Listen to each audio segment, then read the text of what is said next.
Topic po natin ngayon, 12 bad habits na pwedeng makaikli ng buhay, pwedeng makasira sa utak, sa puso, sa tiyan natin, pero hindi natin pinapansin. Usually, hindi to alam na ilang kababayan natin. So, reminder to, 1 to 12. Ha? Kung ganito ginagawa nyo, so, konting pag-iingat. Number 1, out of 12 na dangerous habit, masyadong masikip ang pantalon. Okay? Yung masikip na maong, masikip na belt. Alam nyo, pag sobrang sikip, yung iba dyan nagkaka-varicose, naiipit yung blood supply, at sobrang sikip yung pants natin dyan nag-GERD. Okay? Kahit anong masikip, isa pa. Hindi lang ang maong masikip, yung masikip na necktie. Yan, yung mga naka-necktie. Tingnan nyo yung mga senior citizen. Hindi na sila nagne-necktie. O masyadong maluwag, di ba? Barong Tagalog na lang, mas okay. Pag masikip na necktie, inikot mo yan, pwede maipit ang ugat. Pag naipit ang ugat natin dito, mawawalan ng blood supply sa ulo, mai-stroke. May nai-stroke kasi pag tumatanda tayo, hindi nyo alam, pag tumatanda ang tao, sumisikip itong carotid artery. Pag pina-ultrasound ng carotid artery, sasabihin 25% bara, 50% bara. Tapos sinikipan mo pa. So, ingat sa leeg. Okay? Masikip na pants. Kahit nga yung wallet, hindi ko na nilalagay sa likod eh. Ang wallet ko ngayon dito na sa harap. Pwede rin maipit yung sciatica naman sa may puwet. So, wag maluluwag, may garter, okay lang yan. Medyo lawlaw. Number 2, dangerous habit. Sobrang bilis kumain. Okay? Sobrang bilis. Wala pang 1 to 2 minutes, tapos na. Siyempre, nung bata pa tayo, pwede tayo kumain na mabilis. Estudyante. Pero pag tumatanda, medyo hindi na pwede. Pero pag tumatanda na tayo, hindi na pwede ganun kabilis kumain, di ba? Kasi nga, ang digestion natin mas mahina na. Di ba? Tapos, mas maraming calories na kakain. Pag mabilis ang kain mo, kulang ang digestion, mahirap lumulon kasi nga tumatanda, kulang ang gastric juice at pancreatic juice. Sumasakit pa ang tiyan natin. Okay? So, dahan-dahan na pagkain, huwag kayong magtaka bakit pag tumatanda, mahirap na matunawan kasi nga humihina din yung bituka natin. Number 3, bad habit na paborito ng kababayan natin. Okay, reminder lang naman, ayoko mag-ala-chamba. Number 3, mahilig sa hilaw. 'Di ba? Anong mga hilaw na pagkain? Favorite natin, kilawin. 'Di ba? Kilawin, kahit ibabad mo sa suka, chamba-chamba eh. Baka makachamba tayo ng isda na may fish tapeworm. 'Di ba? Hindi naman mamatay bacteria. Yung mga sushi, sashimi, siguro pag nasa Japan ka, pwede. Pero sa atin, hindi natin masabi eh. Hindi mo masabi kung na-freezer ba, baka na-defrost, 'di ba?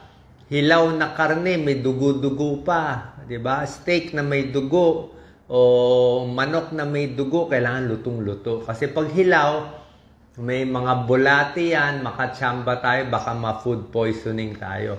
Lalo na pag senior ka na, ingat sa food poisoning kasi pag nagtae, delikado. Kaya minsan sa mga kainan, restaurant, gusto natin kumain sa maraming tao. Yung maraming pila, ibig sabihin yung pagkain nila ulit ng ulit, bago ng bago. Pero pag walang kumakain, baka luma yung pagkain, yung mga ininit lang, delikado. Okay? Huwag kakain ng hilaw, doon lang sa safe foods. Number 4, ito dangerous. Nakakamatay itong number 4. Ito, meron tayong dangerous triangle dito. Ito yan, dangerous triangle. Bawal magbunot ng buhok sa ilong. Yan, gawain ng mga lalaki. Hinihila nila. Bawal po. Kasi pag hinila mo yan, pwedeng mag-infection at tumuloy sa utak.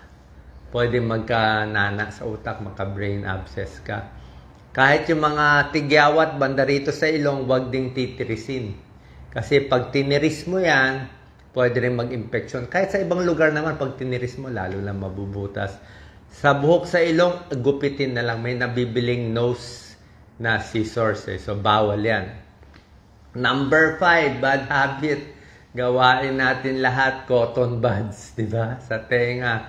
Oo, yan talaga. Yan ang turo ng mga ENT specialist natin. Yung lagi kong ginagess si Dr. Jim D. Magila. Bawal mag-cotton buds. Okay?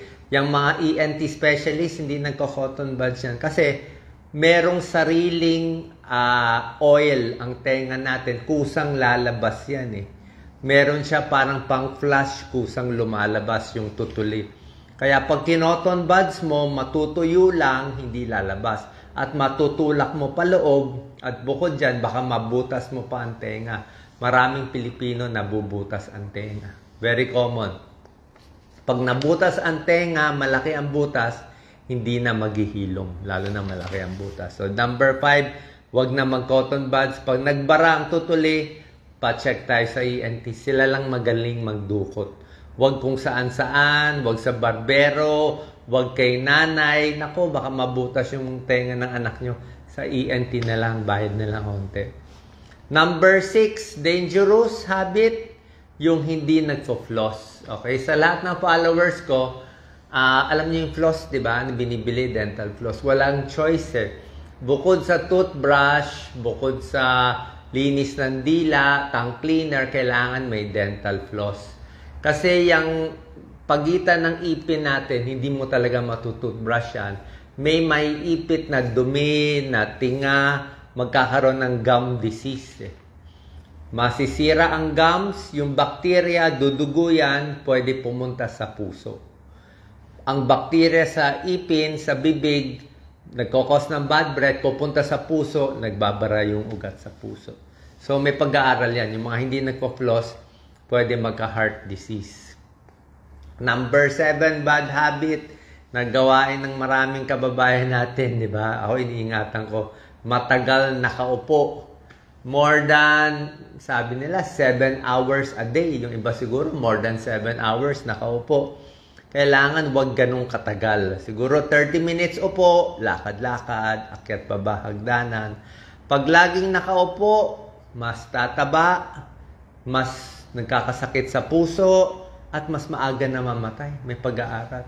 Sasakit ang likod, babagal ang metabolism, magkaka-varicose, magkakamanas, pag laging nakaupo. Kaya lakad-lakad. Diba? Maganda naglalakad. Upo, tayo, lakad, higa, iba-ibang position para maganda daloy ng dugo. Number 8, kulang sa exercise. Okay, bad habit. Kailangan nga, ideally, merong 10,000 steps a day, di ba? Kayo ba binibilang niya? Ako binibilang ko. Pero para sa akin, kung medyo may edad na kayo, 50 years old, 60 years old, kahit hindi na 10,000, kahit mga 3,000 lang pag senior, pwede na. Minimum 3,000 steps. Kung kaya nyo, 4,500 steps. Kung 5,000 steps, pwede na yan. 5,000 steps in a day, pwede na yan. O, yung 10,000, pang bata lang yan. Pero may tulong na yan. 3,000, 4,000 steps, pampahaba na ng buhay. Pero pag ang lakad mo, mga 2,000 steps lang, medyo hindi maganda. Okay? Kaya dapat maganda naka-rubber shoes. Sa mga followers ko, bili kayo ng rubber shoes. Huwag na tsinelas. Tsinelas, sandals, hindi po maganda eh. Mas maganda talaga rubber shoes, stable, steady yung paa mo, at mas hindi masisira tuhod natin. Okay? Number 9, deadly to, na bad habit, social isolation. Walang kaibigan.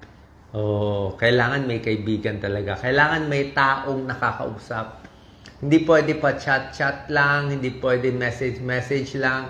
Oo, kahit gusto nyo mag-isa, kailangan talaga mag-meet kayo ng kaibigan, ibang tao, para gumana yung utak natin. Kasi ang tao, kailangan may kinakausap. Pag ang tao mag-isa, ayon sa pag-aaral, na-high blood, na-depress, na-uulyanin, namamaga ang puso. So maraming bad habit, kaya walang choice eh. Pero syempre, pipiliin nyo yung kaibigan nyo. Number 10, bad habit, ito, sobrang stress, sobrang pag-aalala. Diba? Minsan, hindi natin minsan, nabasa lang tayo sa social media, na-stress na tayo, diba? sobra tayo na mataas yung adrenaline, hindi makatulog, dahil nai-stress, worry ng worry, migraine. Pag na-stress, babagsak ang immune system, tumataas ang heart attack. Sabi ko nga kung gusto mo mag-alala, siguro maglagay ka ng worry time. May ganun kasabihan Magwo-worry lang ako mula alas 10 ng umaga hanggang 10:30, yun lang. After that, pag sa gabi, nakalimutan mo na. Huwag mo na isipin, itong sakit-sakit ko, baka mamaya cancer to. O yung anak ko lumabas, baka mamaya makidnap, may nangyari, o may gulo. Wala na sa control natin yun Lalo na paggabi, mga negative news, yung chismis sa social media, negatibo, hindi po maganda. Walang magandang idudulot sa atin. Number 11, ito kailangan natin to sa mental health natin. Ito masama, pero lagi natin ginagawa itong number 11. Maraming guilty, which is lagi kinukumpara ang sarili sa nababasa sa social media. Diba? Very common yan sa Facebook, sa Instagram. Nakita mo yung isa, ang ganda ng partner, ang ganda ng kotse. Diba? Honor yung anak. Nasa abroad, nasa Japan, ang lamig, ang gaganda ng picture. Yung iba may pera, 'di ba? Constant comparison. Dapat nga masaya ka na. Kunyari, meron kang simpleng cellphone, meron kang mas mababang model o 5,000 o 7,000 na cellphone na gumagana naman. Nakita mo yung iba naka iPhone. So inggit ka. So nalungkot ka lang lalo. 'Di ba? Kaka-compare. Yan ang problema. Dagdag stress, dagdag depression. Hayaan mo sila. Kailangan meron tayong... Kami kasing mas matatanda sa inyo, sanay na kami sa wala nalaman namin yung walang social media. Kaya hindi kami nainggit sa ganun. Parang alam na namin Nung panahon namin kasi, yung classmate namin, kung ano man meron niya, hindi namin nakikita. 'Di ba? Kasi wala namang social media. Hindi katulad ngayon, classmate mo, 20 years old, 25 years old, 30 years old, siyempre puro pasikat, puro ganyan. Nakaka-depress, nakakainis, malilihis ka sa goal mo. Kaya kung ang goal mo, sabi ko nga, kung ang goal mo lang sa buhay, kung binigay lang sa'yo ng Diyos, kumita ng 15,000 a month, pwede na yun. Hayaan mo na siya yumaman Kanya-kanyang landas Kanya-kanyang landas, walang inggitan, di ba? Swerte siya, mayaman siya pagbigyan mo. Di ba? Wala namang kaso, be happy for them. Hindi mo naman kaaway, hayaan mo na siya. And number 12, bad habit. Ito para sa mga edad 50 pataas. Ito 12 bad habit. Tulad na sinabi ko, mahilig sa mga pain reliever. Di ba? Mahilig sa pain medicine, yung mga mefenamic acid, ibuprofen. Inom ng sobra daming gamot. Pain reliever, pwede makasama sa puso, pwede magka-ulcer, at pwede rin maka-high blood. Diba? Kaya dapat, doktor lang magbibigay. Minsan, nasosobrahan din sa gamot, o nasosobrahan sa vitamins, o nasosobrahan sa supplement, dadami lang yung side effect. Diba? Pag ang sabi ko nga, mas gusto ko nga, pag senior na, mas konti ang gamot. Kailangan nyo uminom ng gamot, siguro mga 4 na gamot. Baka isa sa high blood, isa sa diabetes, yung mga ganon. O baglalaki, isa sa prostate. 3-4 na gamot pwede na. Pero kung ang gamot mo 10 o 12, minsan baka ma-overdose. Kaya nga tinuturo ko yung mga home remedies para wag din naman walang gamot iniinom, wag din naman yung sobra. Yung tama lang dami.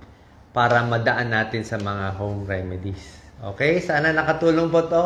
12 bad habits. Dagdag ko na rin konti. Ito medyo bad habit na rin Dagdag ko na. Yung pag-crack ng knuckles, okay naman. Wala naman talagang masama. Huwag lang masyadong malakas. Huwag lang masyadong madalas. Minsan humihina din yung kamay natin pag masyadong kinakrak. So, hindi ganun kasama. Another bad habit, dagdag ko lang yung kinakagat ang ipin. Ito kinakagat, di ba? Stress yun kaya kagat ng ipin. Minsan nagkaka-infection, minsan madumi yung kamay.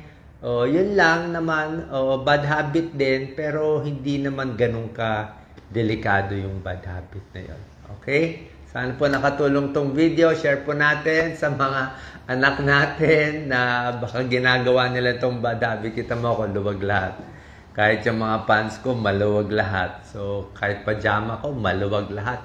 Ako, inihila ko nga. Yung mga, kahit yung mga underwear. Ang underwear, ang payo ng mga derma, one size bigger. Sa babae, kung small kayo, bumili kayo medium na underwear. Kung medium kayo, bili kayo large. Para hindi kulob, hindi magka-UTI, hindi magka-vaginal discharge, mas maluwag. Kahit sa lalaki, mas maluwag underwear para hindi mabaog. Kasi pag masyadong masikip, minsan na umiinit yung testis, so nababawasan ng sperm. May pag-aaral yan. Mas maluwag, mas maganda. Salamat po. God bless po. Share po natin sa ating kababayan.